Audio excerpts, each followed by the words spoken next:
Hello, Medrookers. Welcome to our TED Talk class. Today we will speak about the riddle of experience with memory by Daniel Kahneman. Have no idea. Jorgen, what is the TED Talk about?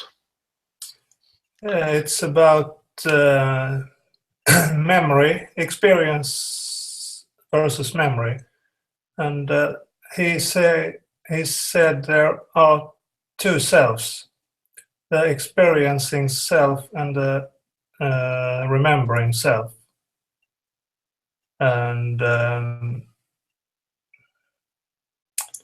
he also talked about happiness and our experiences disappear almost immediately, but our memory can remember. So, and he compare the present time with past time and future. And he talked about stories as the memory are create stories. And he mentioned happiness many times. Why it's related to happiness? Who want to answer?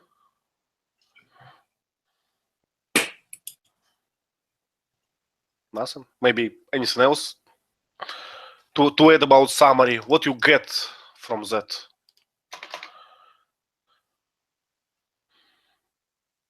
Gerard, can you add something to the summary?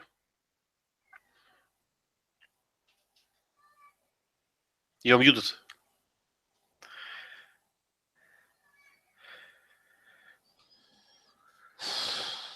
I don't know what to say. I prepared the lesson for last Sunday and I didn't review the lesson because I didn't have time this week. Okay. Vasants? Yes, this speaker show us some examples of two patients. I don't remember the diagnostics name, but they have a painful diagnostics. So when two of them are very different stage, they are in different stage. So the person A was how do we call it? He remembered that diagnostics time was very worse than the person B. So, but how do we call it? I totally forgot it. Because his pain was just ended at the end, so that he can remember it for a long time. But for B, it's not just like that. It went like a slope. His pain was higher and it gets lower and lower, but towards the end. So he could not remember the pain that much as the person A does. So I think memory depends on the experience. I think yes, that's what the speaker said. Yes. Diana, would you like to add something? I see you know the procedure name. Yeah, I remember the name because it was, like a very bright image, like so. Yeah, it was very difficult for me to understand actually what the speaker was trying to tell us. So what I understood that people. Well, it is very difficult to understand happiness, what it is, because actually for everybody it can seem different things. Plus, we have this kind of split personality, as I just jokingly call it, when we when we experience things and when we remember things, we have absolutely different, I don't know, experience again. Yes. So that's why our happiness,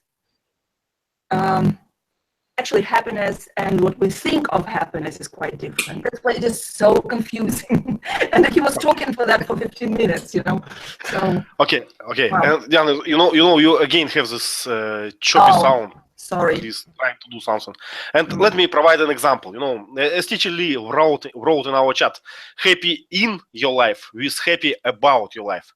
So let me provide some example. Let's imagine that I don't know, live somewhere on the island around the India and smoke all the time, and I'm very happy at that moment.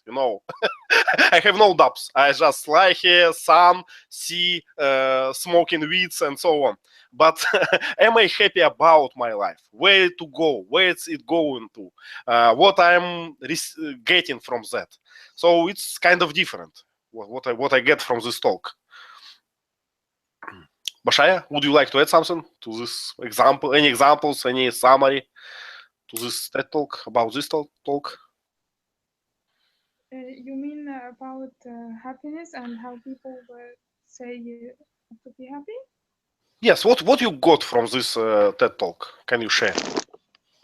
Because I think that as Ms. Diana told us, that happiness is something that we might find it different from person to person, because I might find that I will be happy if I have more money, or if I marry the one that I love, and some person might probably feel happy if he gains a job he was dreamed of, or just when he traveled to a country he liked to travel.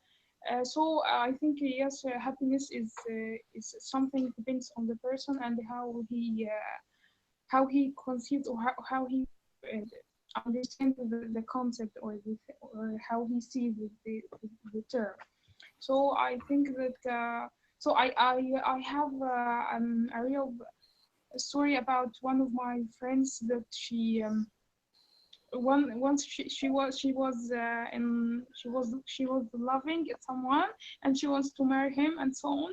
And when they engaged, after that she thought that no, she is no longer happy, and she doesn't want to complete her life with him. So I think also the happiness might be different from time to time, or when the person thinks in another way, he might feel happy in another way also. Okay, Gerard, please. I think happiness depends mainly from our expectations. So rather than money. So most people think if I go on a lottery, I would be very happy, but that's not it, because I see my bosses who are wealthy and they don't look happier than I am. So I think the expectations we have is the most important thing. As happiness is very subjective. So if I never satisfied with what I have, because we can always have more. We can be always unhappy, even if we have many things. Vasant? Yes, like Bashir and Gerard said, happiness differs from people to people. So, for example, if you are a child, getting a chocolate from your parents is a happiness. If you are a parent, okay, getting a kiss from your child is a happiness. So, happiness differs from people to people. So, you can't stuff happiness inside a box. You cannot define any border for a happiness. It is like a void. It's endless, I think. But can you remember, in this clip, in this TED talk, the author said that I believe that happiness index will be in the overall country indexes soon, in decade or two. So it looks like he knows a way to measure that. And maybe it's different from people to for different people, from man to man, but you can ask the man. So, and you can measure it somehow. What do you think, Diana? Can we measure the happiness?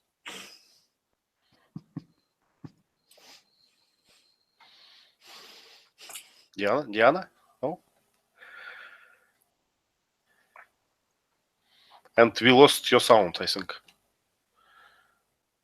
Diana, we don't hear you. Okay, so let's ask someone else. Jorgen, can we measure the happiness? In which scale? How? Yeah, like Gerard said, it's depend on expectations. If you have low expectations, you have low happiness, low level of happiness, but you're still happy. So it's difficult to measure, I think. Vasant, please. But we never realize when we are in happy, right? We only think about happiness when we are in sad situation, when we regret or in a sad situation. So what would be the result then if we measure happiness not at that at that moment, but later? So it might be a different result. It might give a different result. It's not the same, I think. Okay, let's for a second return back to this difference between happiness about how to formulate this, happy in your life and happy about your life. Can you provide any examples of that? Maybe personal, maybe not. So how we can distinguish that? Anyone, please. So again, we have happy in your life, a happy and happiness about your life. What is the difference? Can you explain that? Tenin, please.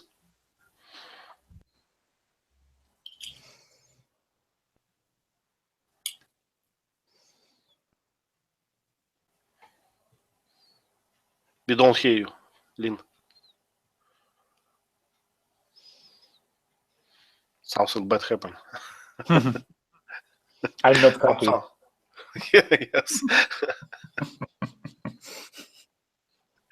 Okay, let's go to the questions. Lynn, I hope you will get back your sound. So please try again. Okay, so first question from teacher Lee. Explain the differences between the experiencing self and the remembering self in terms of living in the moment, time, and planning future action. Okay, who can do that?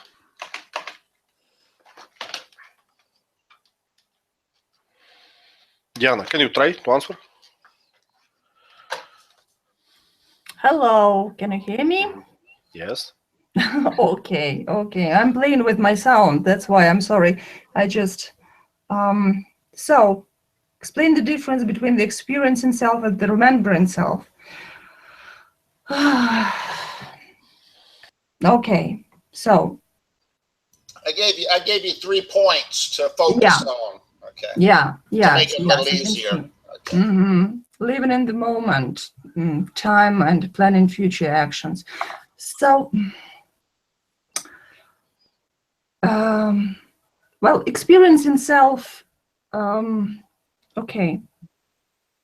Well, it's a difficult thing to think for me. So for me, experiencing self, right, is sometimes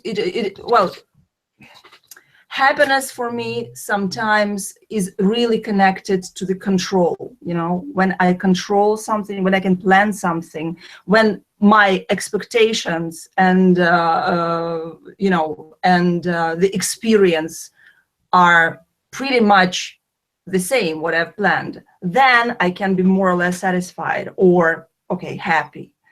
But life is happening differently very often. A lot of unexpected things going on every single day. and because of that, the stress level is higher. A lot of, very, well, there are a lot of unfortunate things going on every day. That's why my experience in self is not happy most of the time. But when I look back, and that's what I got from the speaker here. So when you look back, you realize that it was not so bad. So actually, you were, you kind of deceive yourself, and you understand that it was a good time. Like I probably gave that example before from the sitcom I enjoy, from The Office, when one of the characters said that it would be really nice if someone told us that we are living in those good old times about which we are remembering now, and understand that those times were good old times. But when we are experiencing them, we're not realizing that they are so good. So that's kind of, I understand that. But as for your question, I don't really know how to say that in those terms, living in the moment. Well, I'm kind of doing that. I'm living in the moment. I'm not. The moment, though, is only now. This minute of time. Right. That's right. But I cannot say that I'm happy in this moment. So living in the moment, for me, it is just enjoying the moment, enjoying your life. But because of all those stress, I cannot enjoy it in full, really. Okay, now my question's not about happiness. Yeah. It's just what's the difference in viewpoint between the experiencing self and the remembering self? The experiencing self is the moment. Right. The remembering self doesn't care about now. That's right. It's not in memory yet. Okay. Yeah. So not happiness, just the two viewpoints. How are they different? Okay. So I can provide another example. In addition to a smoking guy, I have another example. So let's think about the alpinist. He is going up to the mountain. Everything is bad. It's cold. It's a very hard job, and he out of his strength. He lost his power. But after, he will think about that like the best accomplishment in his life. So he is happy after, but not happy in the moment. So it's that is the difference between the viewpoints, right? Yeah. Another example: giving birth to a baby. that is, well, yeah. While the process, you're miserable. Yeah, and after, you forget about everything, about all that pain, and you're just the moment of the pure happiness. And I just think about another example. It's not always the same that you're not happy in the process and happy after. We know different examples. Right. The marriage, for instance. You're happy in the wedding, but what goes after? Yes, and miserable afterwards, all your life, pretty much, right? No, that's not true. Okay, but good example, I think. Another one? Yeah. Yes, perfect example. Okay, so we answered. We understand what is the difference of viewpoint, right? Okay. Let's go to the next question. What is a cognitive trap? Can you provide an example? The speaker told about this cognitive traps. Do you understand what is that? And can you provide an example? Gerard, can you answer? No, I don't remember cognitive trap. Mm-hmm. What do you mean? It's like the example of the colonoscopy? No, I think it's more about brain and our feelings. Yeah. He actually said about 3 main traps, right? Cognitive traps. The first one was he said that we don't admit the complexity of the happiness notion, or whatever it was. So we don't realize that when we talk about happiness, we're talking about different things, right? About that's what I understood from his talk. So we said about that already. So we all think about different things, talking about happiness and well-being. The thing that I didn't understand is why he says that well-being and happiness is totally different notions. I thought that well-being is kind of includes happiness, right? Like happiness and good health. So that's what I thought well-being is. So, but he said that it is absolutely different. I don't get it why. No. Well, you can be well-being, you know, in a train which going to crash, you know. Okay, no, I don't get it still, no. Why they are different. Okay, let's put on the stack and return back to the cognitive. What is the cognitive? What does it mean? Who can answer? Teacher Lee, help us, save us. Cognitive? Cognitive just is your way of thinking. To address the difference in well-being and happiness, it's not physical in the real world, it's in your mind. It's a cognitive feeling or interpretation of your circumstances. To me, happiness, when you're happy, yay, oh, this is fun. You can't sustain happiness more than a few minutes or an hour. You just can't sustain happiness. Most of the time, well-being is the extended condition of being generally happy over a year or 2 years. If you're healthy, if you're well-fed, if you have a roof over your head, you have well-being.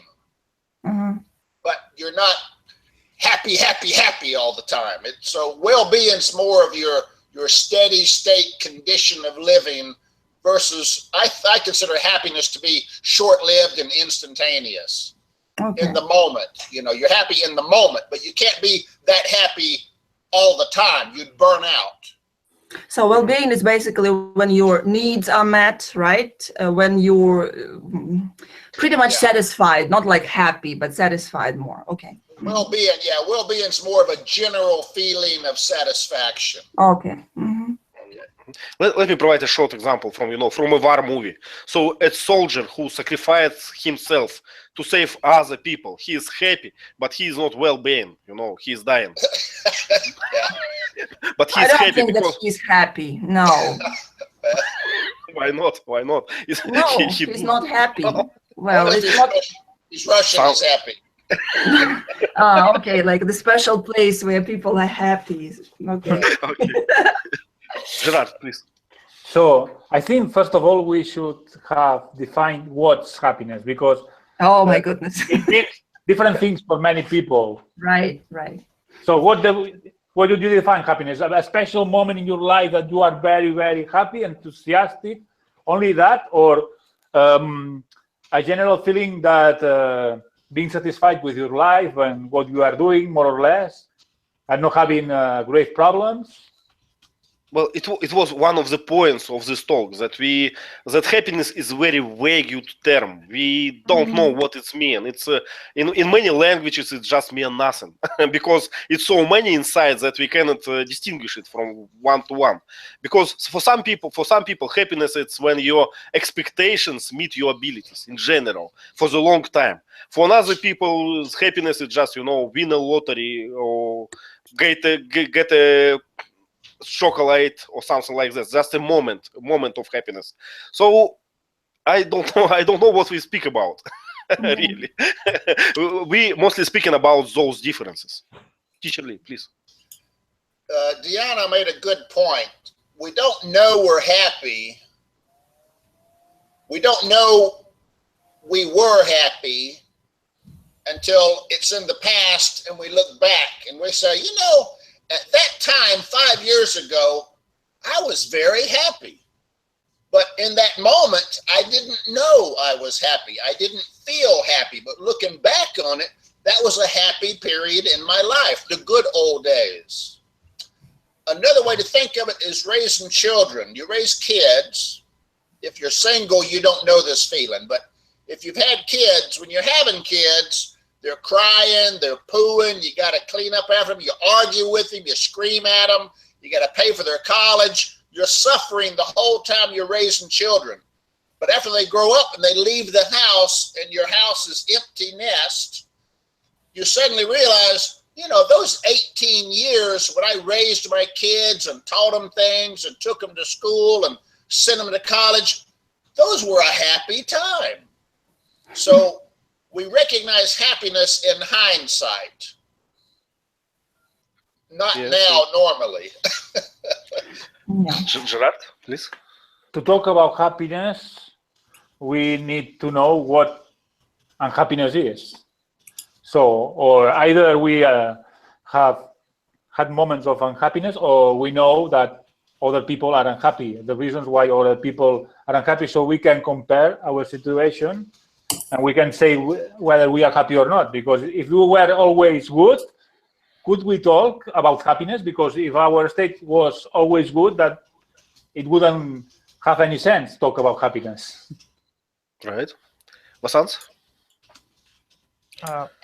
Even if you do nothing and sitting in the same place for some time, you would not feel anything about it. But after some time, somebody tries to killing you, and you are running away from him. So then you will think about the time. Okay, I was happy when I was sitting in the same position for all day. So it can be a happiness. So when you shift yourself to the worst situation, you will feel the previous situation is a happiness. So I think. Right.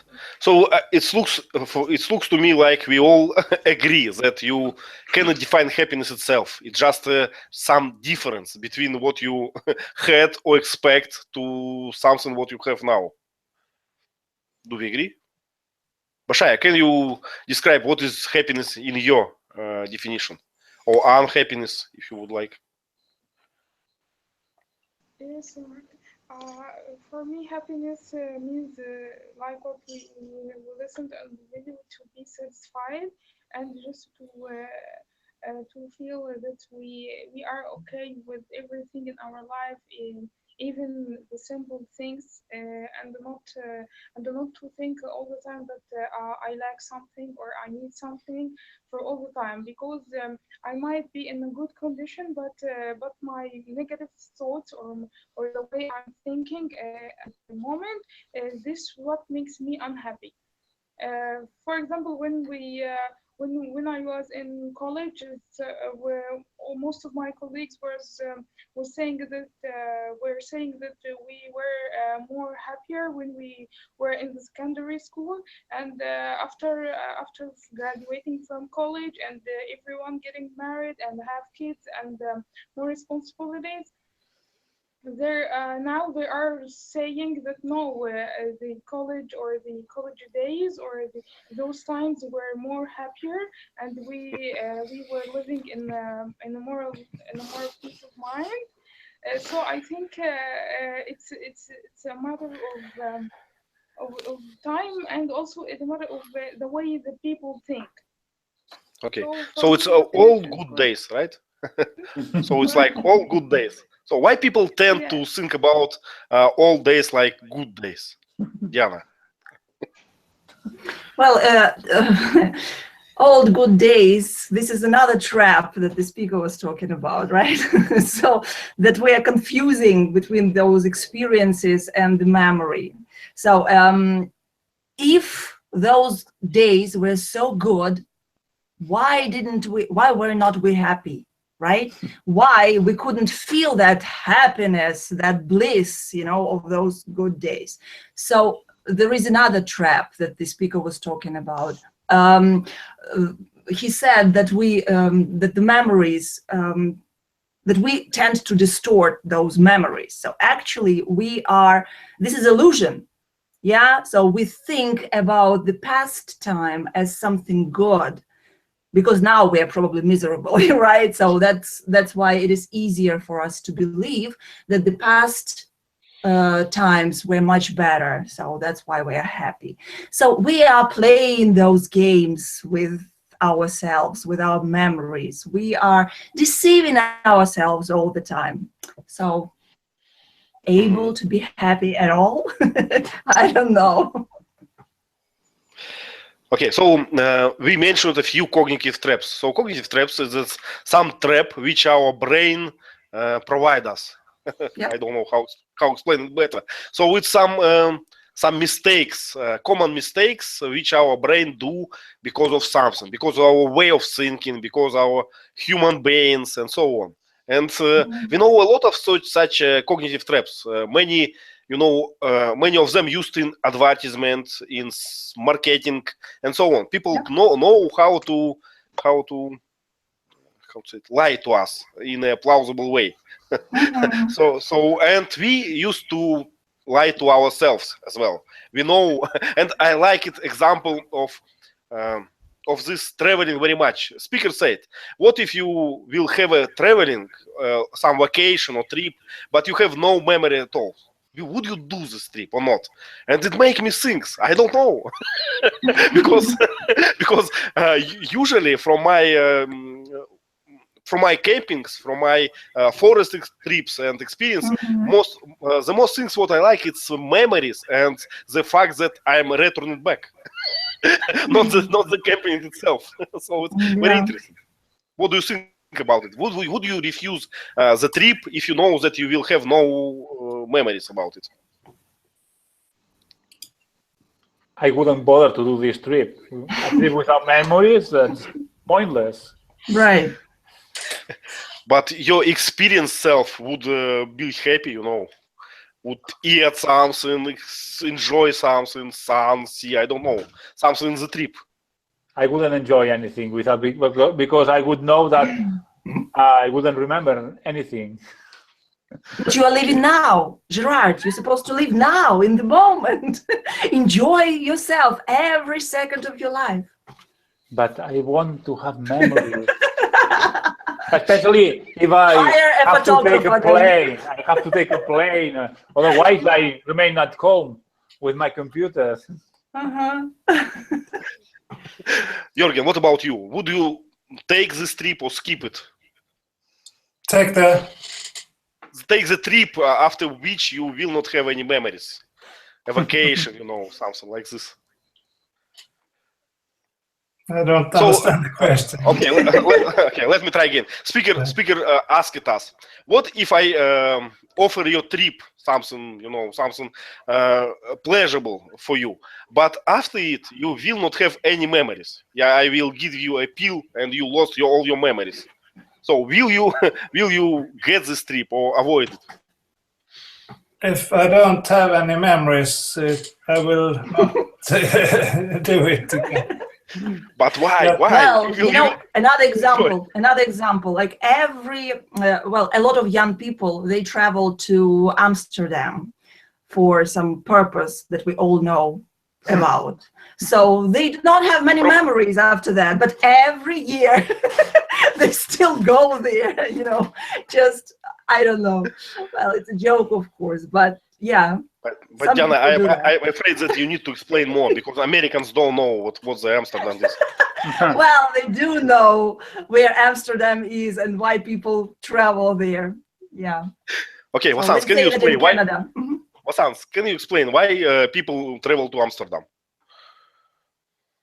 Do you know? Watch Pulp Fiction. No. Yes, it's what I told. It's what I told you, Diana. Bashaya, do you know why people travel to Amsterdam, and why they lost all their memories? Oh, I don't know. Is it in the video? No, that's my example. It's not in the video. No. No, I don't know. You don't know. Okay, you see.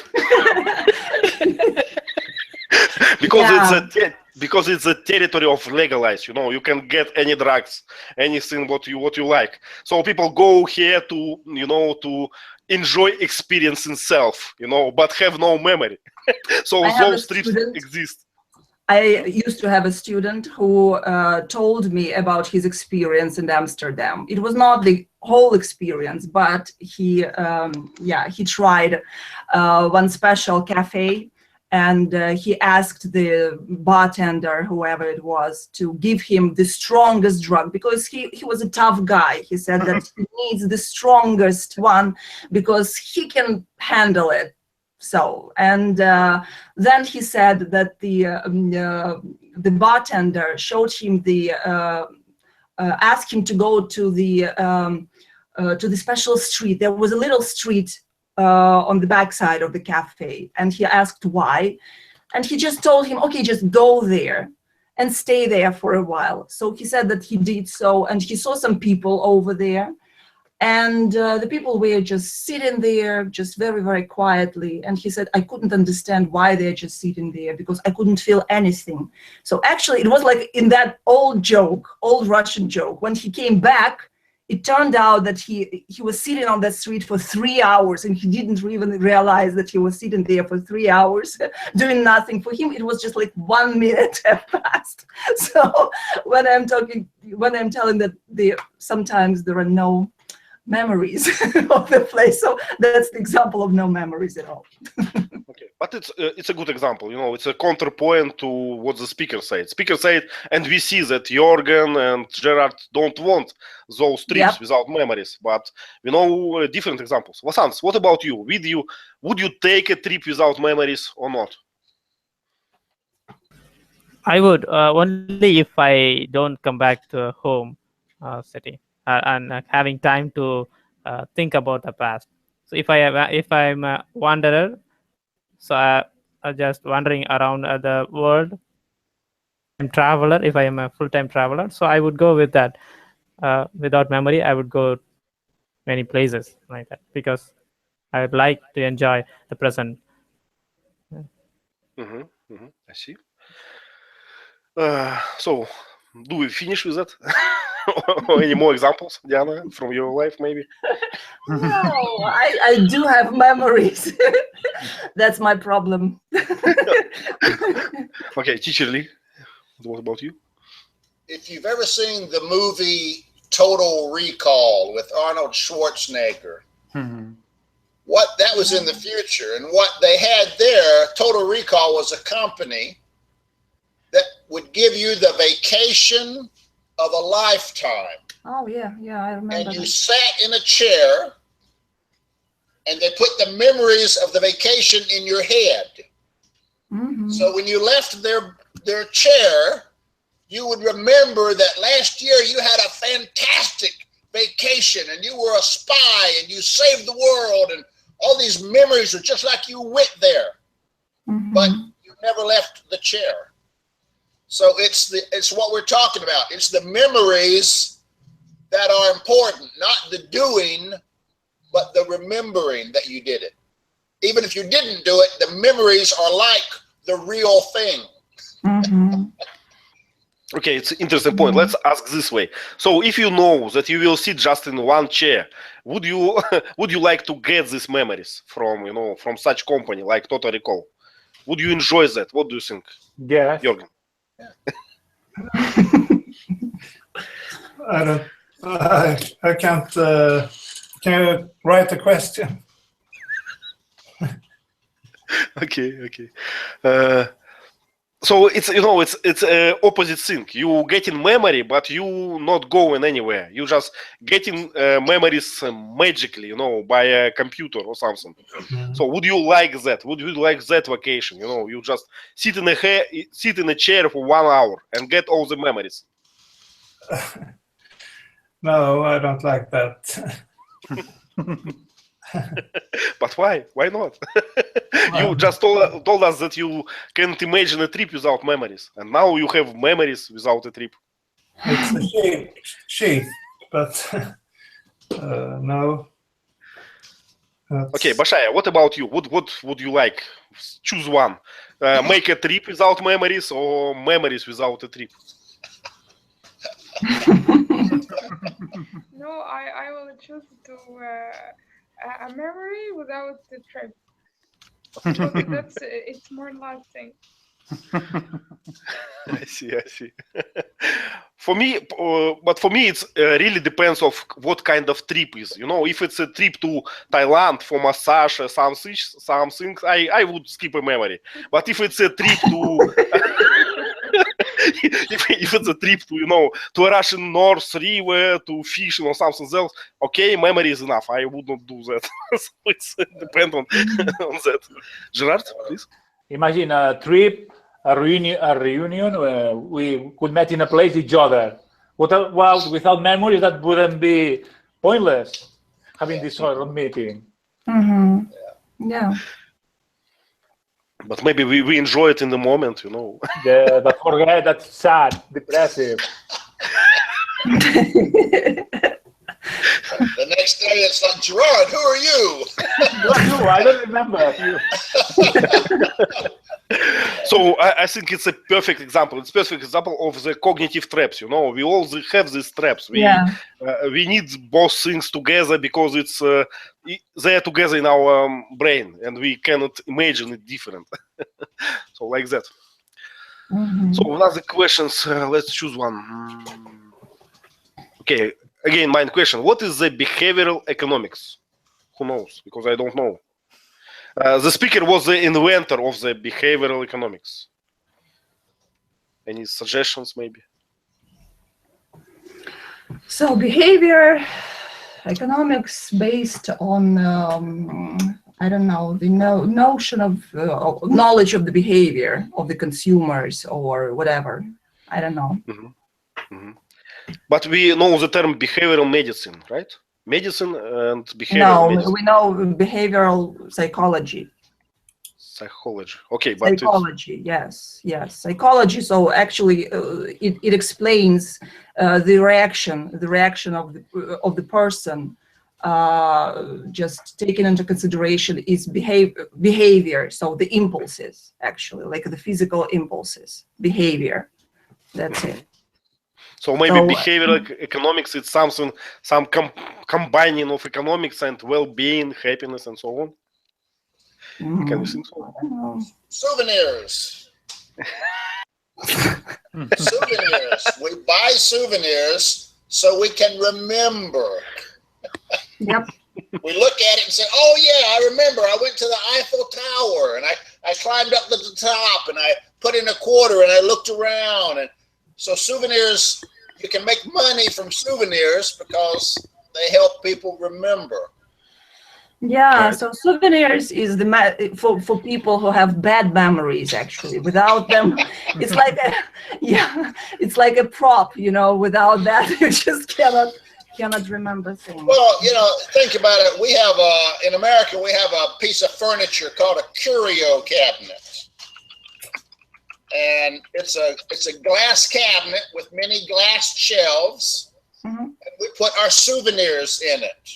Okay. Things that we want to remember.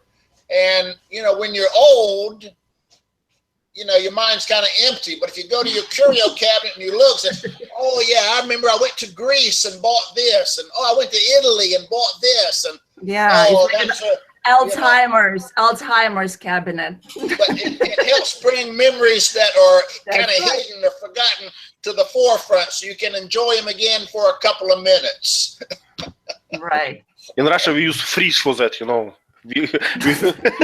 Yes, it's a special way. You have these souvenirs. It's a magnetic small plate or something, magnets, and you put that on the fridge. You know, it's a place. It's very practical, not too much space needed. Universal souvenirs. Refrigerator magnets. Okay, so what else? Okay, so we covered behavioral economics. What else? What is happening according to you? We answered that.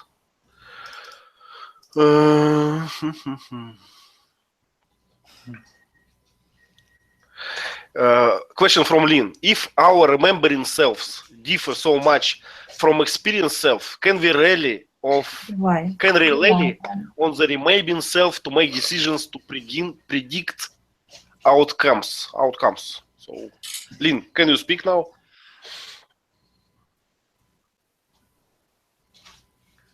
Lynn, let's try.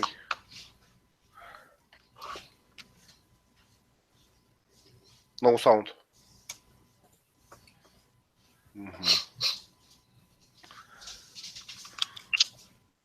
Please, teacher Lee. I just add one more thing about refrigerator magnets. I've been to Philadelphia and I've seen the Liberty Bell with my eyes. Okay? Yes.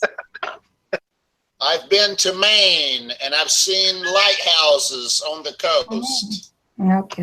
And I may have forgotten that, but now I can say, oh yeah, I did do that. I did do that. Okay. Right. Yeah. Prop. Okay, Gerard, do you have such things on your fridge?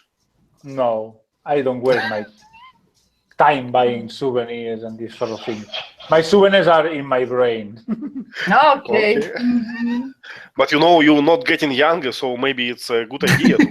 Yes, you should start the new habit. Yes, taking my smartphone and take some pictures. Smartphones are not, just you can lose your smartphone, but this thing will be on your fridge. Yes. I can get a virus, and the virus gonna cry and lost all of my information. Yeah, absolutely. But the souvenir, the magnet, will be still there. Teacher Lee, we cannot read that because it's reversed, mirrored. It's mirror image. Okay. I've been to a place in Tennessee called Lookout Mountain. If you climb up to the top of Lookout Mountain, you can see 7 states. Wow, 7 states. Cool. Yeah. So I have a little magnet that I can remember that I was there. Cool. I can prove to my kids I was there. Absolutely. Okay. It's the only place to buy this one. Okay, Jorgen, do you use that magnet in your life? Yes, I use them. Okay, so it looks international. Vasant, I have you ever? New York and Paris. Cool. Okay. Okay. Vasant, what about you? Do you know about this magnet things and so on, souvenirs?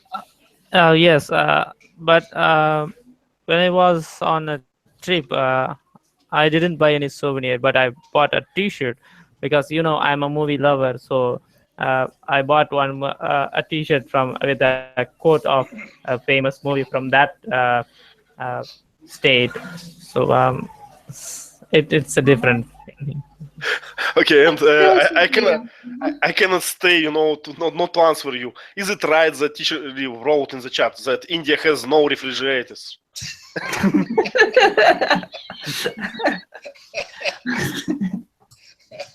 No. It's nowadays it's hard to live without refrigerators. Yeah. Because of global warming. Yes, really. Okay, Diana, and can we ask you to send us some souvenirs from Eurovision? We can demonstrate that later to our friends. Yeah, sure. Yes, I should buy some of them actually first. Yeah. So you don't have this? No, I don't have them. What is sad news? Yeah. I just don't watch Eurovision, so that's. But as we discussed yesterday in our chat, we all are fans of Eurovision, Really? Well, I'm not a fan. Sorry. That's not the music that I listen to, so. Okay, I think we have time for one last question, but I cannot choose one because it seems like we covered all. So let's invent something. Let's talk about money. How it's happened that we didn't talk about money still. So usually people think that money is happiness, and is it right or wrong? What do you think, Bashaya? What do you think about money and happiness? Is it related?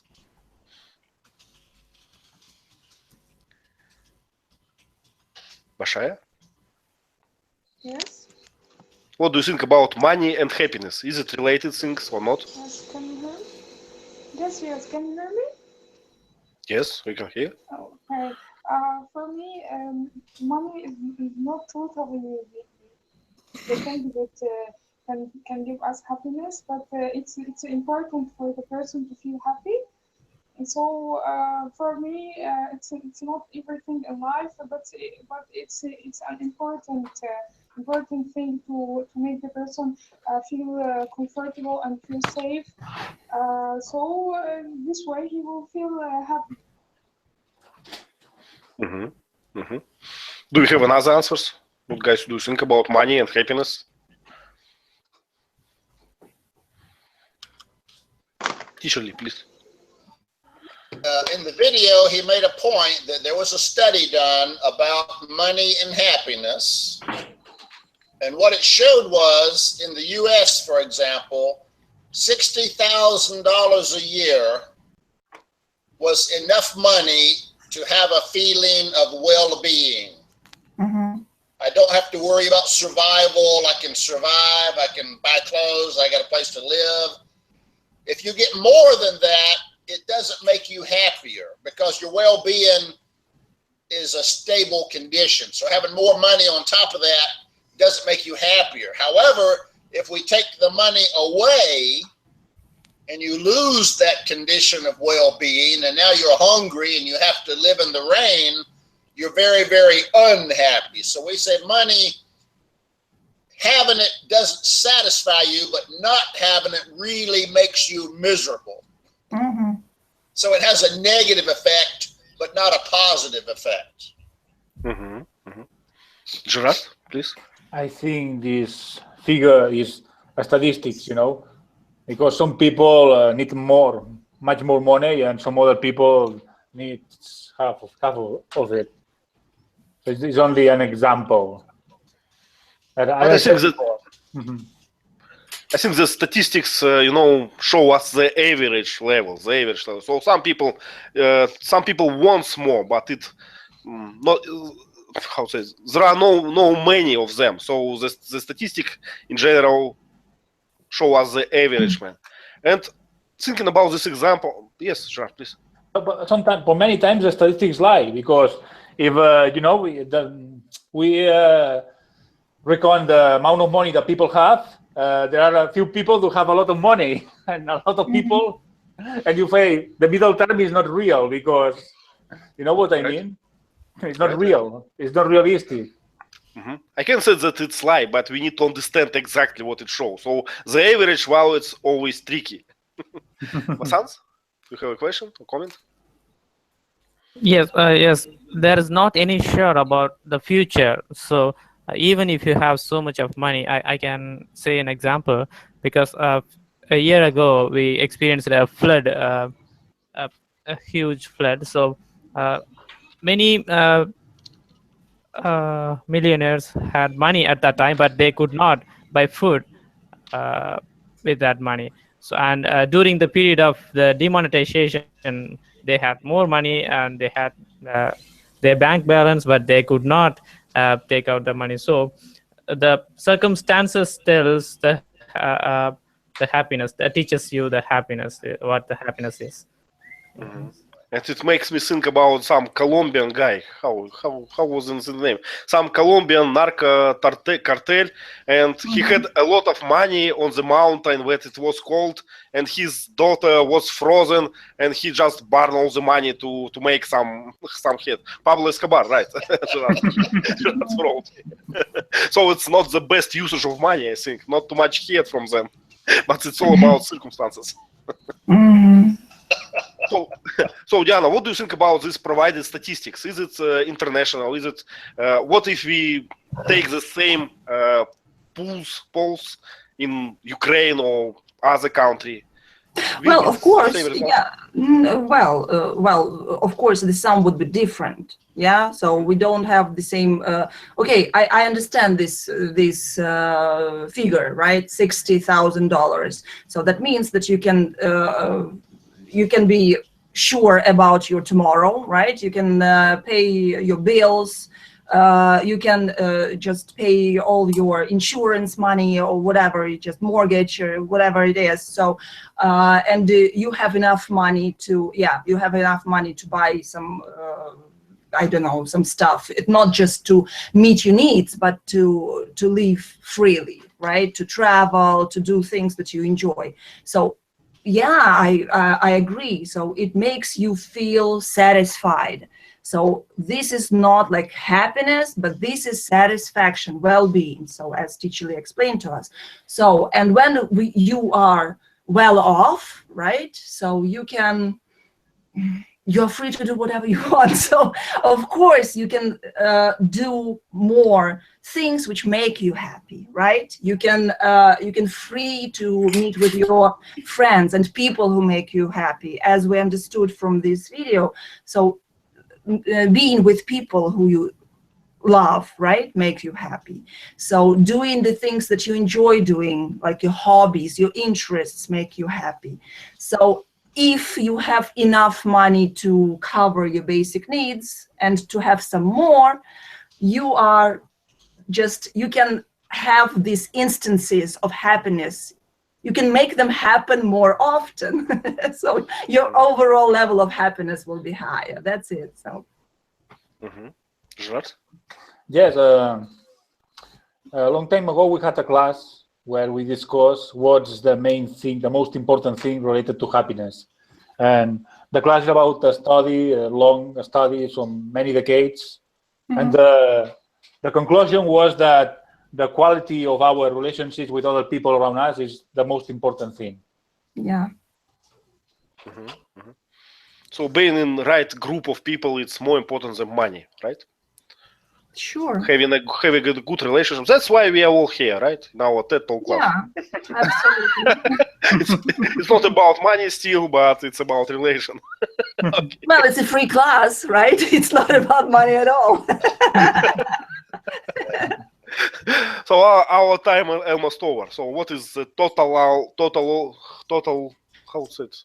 Moral, total get from that? So it's a good relationship. Money does not make us happier.